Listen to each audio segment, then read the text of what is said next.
students, today we are going to discuss the remaining portion of chapter Morphology of Flowering Plants. Earlier we have studied flower and its various parts.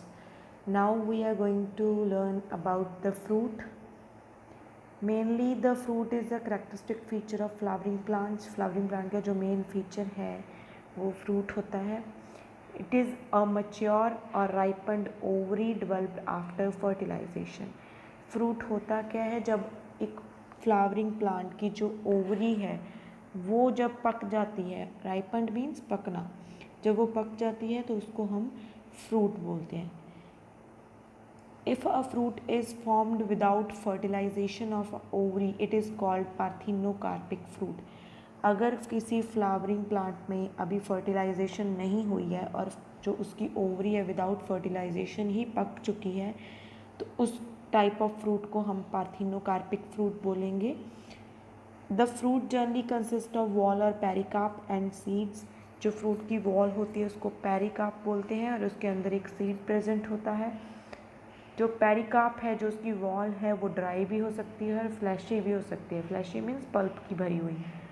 When pericarp is thick and fleshy, अगर उसकी जो outer layer है, wall है, वो thick है, मोटी है और फ्लैशी है, पल्प की भरी हुई है, तो वो फर्दर डिफ्रेंशिएट करेंगी डिफरेंट पार्ट में.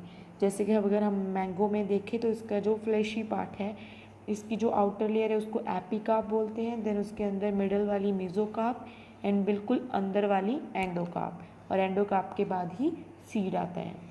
तो इस फिगर में भी यही दिखाया है कि पार्ट्स ऑफ फ्रूट में मैंगो और कोकोनट का दिखाया हुआ है.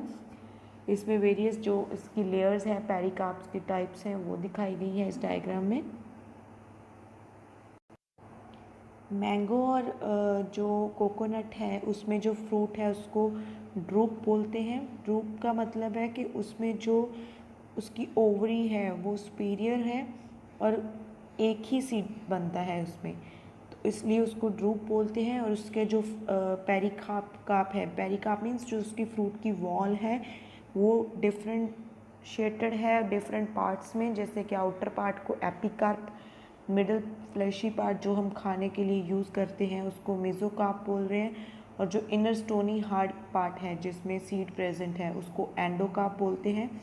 और कोकोनट में भी जो फ्रूट है उसको ड्रूप ही बोलेंगे, लेकिन उसमें जो मेसोकार्प है मीन्स जो मिडल लेयर है वो फाइब्रस होती है.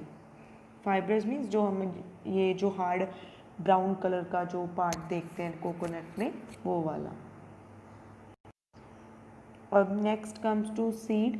जैसे कि हमने बात की थी, तो अगर ओवरी पक जाती है तो उसको फ्रूट बोलते हैं, और अगर ओव्यूल्स, जो ओवरी के अंदर छोटे छोटे ओव्यूल्स प्रेजेंट है, एग्स प्रेजेंट है, जब वो पक जाते हैं तो हम उसको सीड्स बोलते हैं. तो ovules after fertilization develops into seed. जो सीड है मेनली उसकी एक सीड कोट होती है, मीन्स बाहर की जो मेम्ब्रेन होती है, और उसके अंदर सीड के अंदर एम्ब्रियो प्रेजेंट होता है.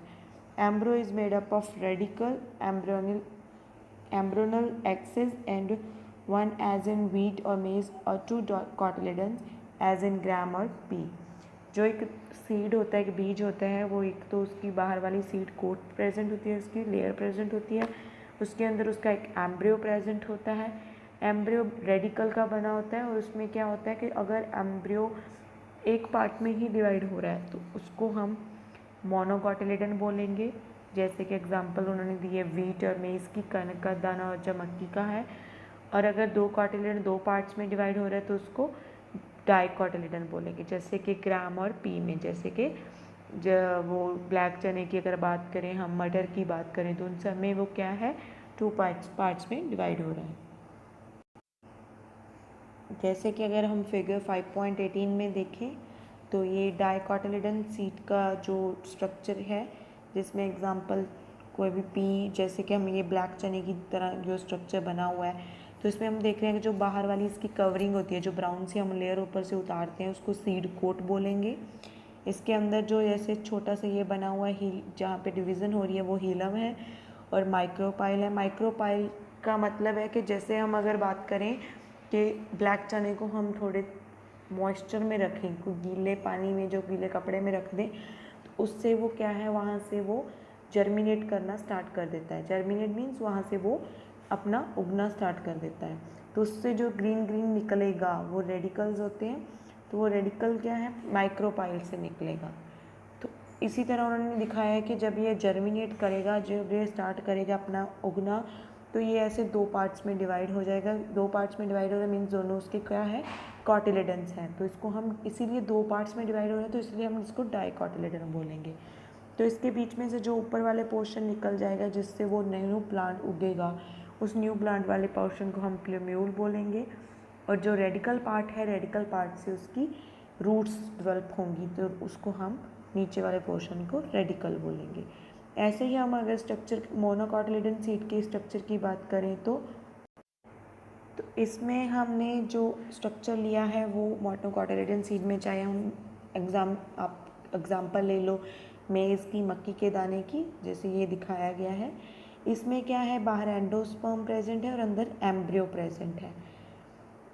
और जो ये डायग्राम दिखाया हुआ है साइड में, ये इसका सेक्शन कट करके उसका डायग्राम दिखाया है कि एंडोस्पर्म है, बाहर सीड कोट और फ्रूट वॉल प्रेजेंट है, देन उसके अंदर एलुरोन लेयर प्रेजेंट है, फिर स्क्यूटेलम, कोलोपेटाइल, प्लूम्यूल।